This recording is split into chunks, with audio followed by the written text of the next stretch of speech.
For closing its prayers, let us welcome Mickey Arguelles from the District of Cubao. Good evening po sa lahat!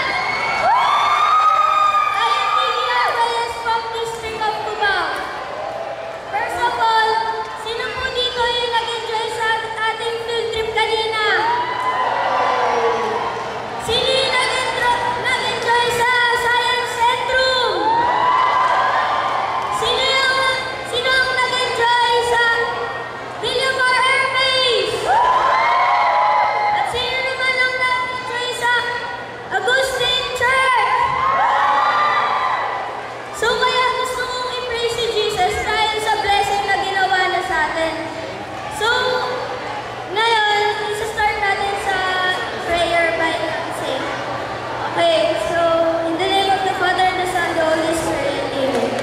Lord, thank you for all the blessings you have given us today. Thank you for the field trip that we have fun today. And thank you for your creations that gave us joy. In Jesus' name we pray. Glory be to the Father, and to the Son, and to the Holy Spirit.